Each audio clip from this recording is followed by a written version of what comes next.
talking to me. He's talking to life. Like, I'm practicing for my, coming up Terran matchup I got to do. TVT versus Sari. That's really going to be an interesting one. But before that happens, we are going to jump into Classic versus Stats. And this one also is pretty interesting. I voted for Stats just because he is playing so well overall. Like, across all the matchups, he's becoming very strong for KT. He was, like one of the only players winning for KT in round number 1 of Season 2 here. And I don't know. I just feel better about him than Classic these days. Very close to SSL finals. You made it really, really far, really deep in that tournament.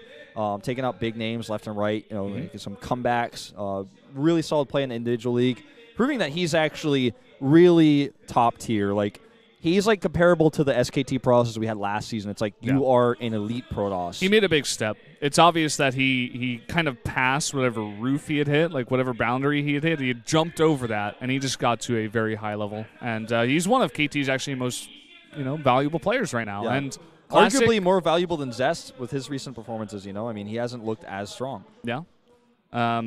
Zest just winning IM. That's like the one thing that really surprised me when I saw that. I'm like, whoa. Yeah. He actually did that. He That's did crazy. really well. That was like one of the most stacked brackets ever.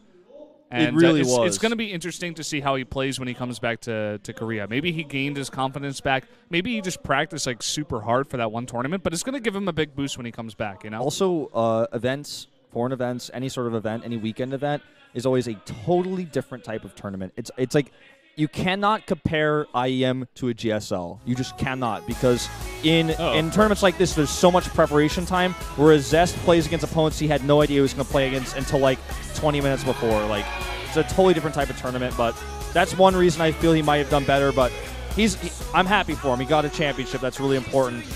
Classic, meditating as he often does here. He's one of those old elite SKT pros I was talking about, but hasn't looked as elite recently. I mean, he's not looking bad, but he's not looking dominant. Well, the thing about him is that he just doesn't get played as often now. I mean, you got Innovation and Dark and multiple other guys coming out for KT, and especially Stu also. They're using him so often, so he just doesn't really see that much play anymore. I don't know, maybe he's not playing that well in-house or something, but really, I don't know. I'm happy to see him here today. Let's see how he does against Stats. This guy is 6-1. He's won 5 in a row. That's why he's got that upwards red arrow. Yep. And he's hoping to join the boys up there at 7 wins. He's doing quite well these days. Yep. Flawless versus Protoss, but only one game to show for it. A huge Stats fan base, by the way. Stats is quietly one of the most popular KT players. Like, he actually just has... He has a ton of fans. Like, there was a time that he was just like so underrated, and then people were like, "Oh, we can't underrate this guy anymore. He actually is really, really good." This guy has a ton of history in Pro League, like old Pro League matches in StarCraft 1, as well as just Brood War, like individual leagues. So he was never known for being good at individual league. That's why it was a huge deal when he made it to the round of 4 of these Neighbor Star League. But this is a very important Protoss for him. Well, let's jump into the game right now. It's going to be Classic versus Stats here in game number 2.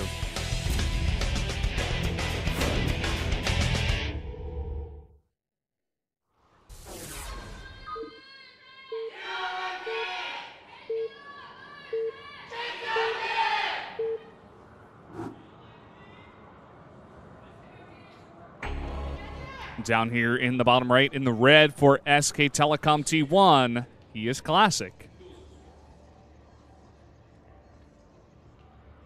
And up to the top left in blue for KT Rolster, it's Stats.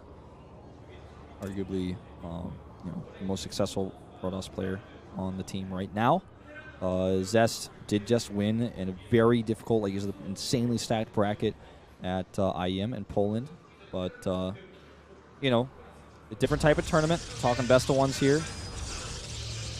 And I don't want to take anything away from Zest, but he definitely has not been doing as well. Well, it's not even about Pro League. I mean, he hasn't really been performing at Pro League, but he also has not been even qualifying for these like individual tournaments, SSL or GSL. He's just like not making it in, and everybody's like, "Where's this guy?"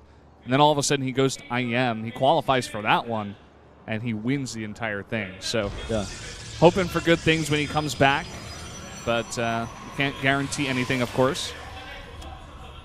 Well, someone going nuts about that gateway timing. A little bit faster. Classic, he wants to possibly put on the pressure. I mean, it's like very slightly faster, but I might have been talking about what the Korean commentator was saying or something, but somebody was very vocal when that gateway went down. You know, the Korean commentators have one advantage. It's like during the early game when not much is going on, they have the time to talk with the fans, talk about what's going on. Yeah. It's pretty interesting. We can't talk to you guys, but you can tweet at us. I'm Proxy Wolf. He is Brendan Valdez. We'd love to hear your tweets. Yes. I love to respond to as much as I possibly can. Questions or just talking in general. Yeah. Twitter's a great thing. It's fun resource for everybody involved. Well, we do see a scout here, and he's actually going to place a pylon there. I think that's going to be a Stargate. I think it's going to be a fast Stargate. It's hidden in a place that's, you know, if the probe goes for a scout, he's going to scout the main base. He's going to know something's going on, but it's also close without being too obvious. Yeah. You know? It's a clever location, and on maps like Sejong, maps like Overgrowth, especially maps that aren't huge for proxy and stuff, but you do see it every now and then.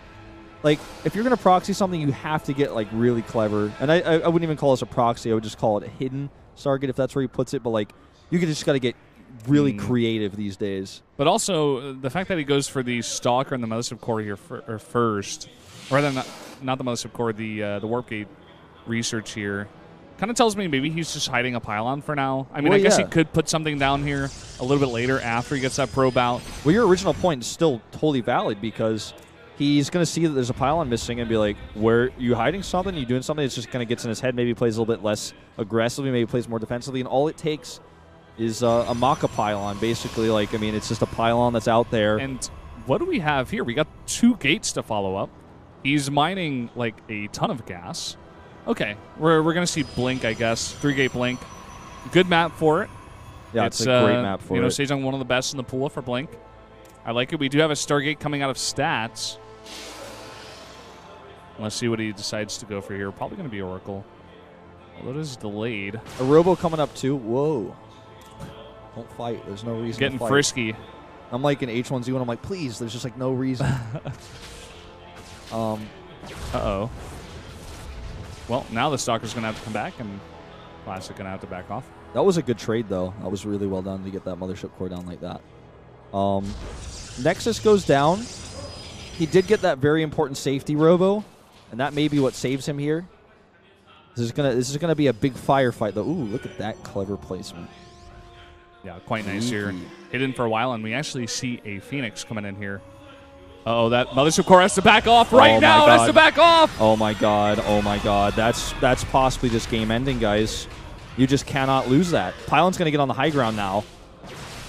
Oh, man. Oh, boy. That is so huge. He's going to take out this Pylon. It's definitely going to delay, you know, the supply here of Stats. But Stats is going to at least have that Immortal popping out here in a bit. He needs a Void Ray, but, like, well, I mean, the Immortal, too, but the Void Ray is so far away. Just going to pick units off before Blink is even done.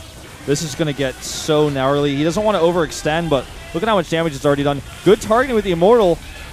Nice, actually. That Immortal's doing some serious work. He's going to save himself for now. And actually, Classic losing a lot of these Stalkers. You have to pull out back those probes, though. Yeah, and we got a Void Ray on the way. This game is not over yet. Yeah, actually, quite the opposite. He's going to have another gate as well in just a second to help hold this off. Imagine if he had a Mothership Core right now. Then it's like, okay, you are out of luck, Classic. You're not going to be able to continue the attack. But, you know, now it's still possible. Century is made. Ooh, he's actually controlled the high ground now. I mean, you could do the double blink up, I suppose, and he may very well do that. Oh, well, that was okay. There are no words. Immortal gets blunked. Void Ray gets blunked. Everything is going to go down here. No Mothership Core. No Nexus Cannon. And looks like Stats is going to go down here. Just too much stuff. GG. Making a couple of key mistakes. Classic tricking him here. Going for a very aggressive build. Stats did not identify it. And he was not ready. And he gets taken out here. He had no idea. You never leave your Mothership Core like that ever if you knew this was coming. This is not like a mistake where he forgot to move it. Like, he just... That's a totally normal place for your Mothership Core to be if you're just kind of holding your bases and you don't know what's coming. It could be Stargate. That Nexus coming up, you know? Yeah.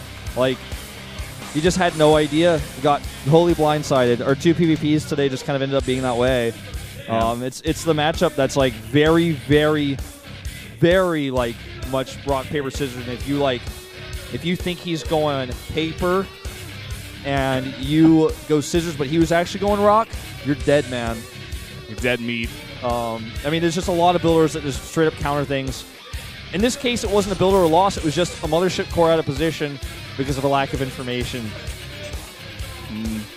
That was a huge snipe.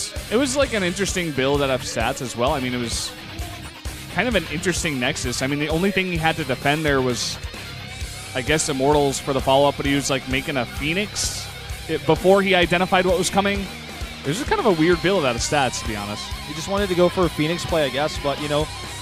He just, like you said before, he just got totally tricked. I don't know if it was like the rock, paper, scissors analysis he made. Like, that does often happen times in Protoss versus Protoss, but like, that time it was almost just like he identified